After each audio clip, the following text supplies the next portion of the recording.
Some ingredients commonly found in soaps have been linked to skin irritation and other more serious health concerns, yet most people use them every single day without ever checking what's actually in them. That was me too, until I started researching the ingredients for myself. In this video, I'll quickly explain the problem with most soaps, what to look for instead, and how I eventually found the bar soap I use today. So, stay until the end because I'll show you the exact bar soap I chose after hours of researching ingredients and comparing brands, and why it was the only one that met my standard. The problem with most bar soaps. One thing I realised during all my research is that most soaps aren't really designed around keeping the formula as simple and as natural as possible. They're designed to smell stronger, create a better lather, feel smoother on the skin, look appealing, and last as long as possible on the shelf. And to achieve that, most of them include things like fragrance or parfum, sulfates such as SLS and SLES, preservatives, artificial colours, and other ingredients I will never put on my skin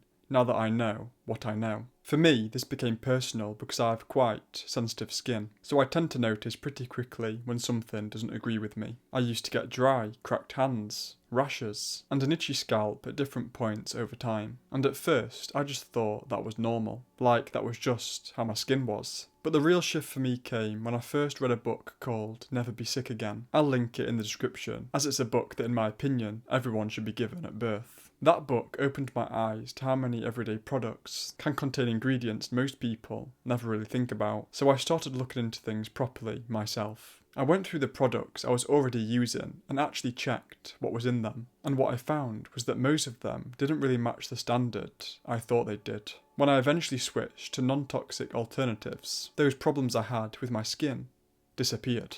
And that made me realise something important. It wasn't just my skin being sensitive, it was what I was consistently putting on it. From that point on, I stopped trusting the front of the packaging and started reading the ingredients list instead, because that's where you actually see what's really in the product. Now obviously I've simplified a lot here. If you want the full deep dive into the ingredients I avoid, why I avoid them, and how I researched all of this, I've made a much more in-depth video on that. I'll put the soaps playlist on screen at the end, and it will be in there if you want to watch it. So if that's what I wanted to avoid, what was I actually looking for instead? Because that's the part most people never get told. What to look for. Once I'd compared dozens of ingredients lists, I actually ended up simplifying everything. Because a soap can say natural, organic, clean, or gentle on the front, but that doesn't really tell you much about what's actually inside. So now, I keep it simple. I look for short, transparent ingredient lists. Ingredients you can actually recognise, not long chemical names you can't pronounce. And what I noticed is a lot of products lean heavily into marketing. Things like earth, nature, organic, natural.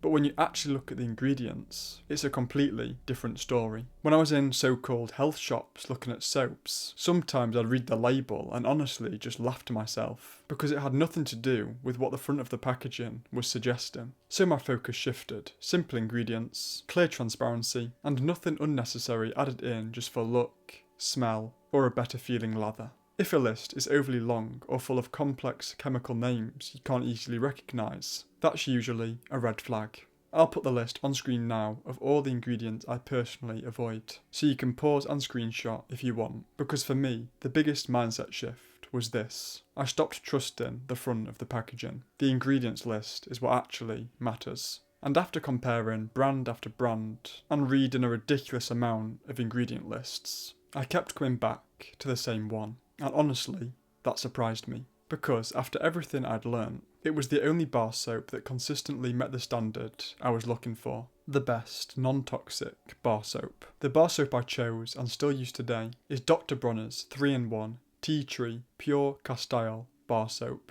It's the best non-toxic bar soap I have found. Now I have found other non-toxic bar soaps since then, but not like a trusted brand on Amazon like this one. I found them at like little homemade natural stalls. Anyway, it stood out to me because it has a simple, transparent formula, and it is free from the ingredients I personally avoid in soaps. It's made with organic oils, is vegan, fair trade, and doesn't contain things like foaming agents, synthetic preservatives, or unnecessary thickeners. It also fits the standard I created after researching dozens of different products. Personally, I just use this one for my hands by the sink. It has an earthy, medicinal scent which I actually like. because it contains tea tree oil. It's a popular choice for people with acne-prone skin, and people also use it for things like occasional dandruff when used sensibly. One of the things I like about bar soap in general is how simple it is. One small bar can replace face, body, and hair products, which makes it low waste, easy to travel with, and perfect if you prefer a more minimal routine. There's also no plastic bottle, and one bar lasts a surprisingly long time. So it's a really practical option for everyday use. And for me, that's what matters most, because it's not just something that looks good on paper, it's something that actually fits into real life. If you want to check this soap out, the link is in the description. So, to quickly wrap this up, most bar soaps are designed around how they smell, feel, and are marketed, not necessarily how simple the formula actually is. And once you start reading ingredient lists properly, you realise most products don't really match the standard. Most people assume they do. For me, it ultimately came down to simplicity, fewer unnecessary ingredients, more transparency, and something I can actually use every day without overthinking it. And after all of that, Dr. Bronner's Tea Tree Pure Castile bar soap is the bar soap I ended up choosing and still use today. Again, the link is in the description if you want to check it out. But I'm curious, have you ever actually checked the ingredients in your soaps before? Let me know in the comments. If you learned something new, please like and subscribe to keep learning. If you know anyone that's interested in this kind of content, please share this to them, as it really helps me out. If you want to watch any of my other videos on soaps, then the playlist will be on screen now. Thank you for watching and see you in the next one, and remember, stay positive even when it seems everything is against you.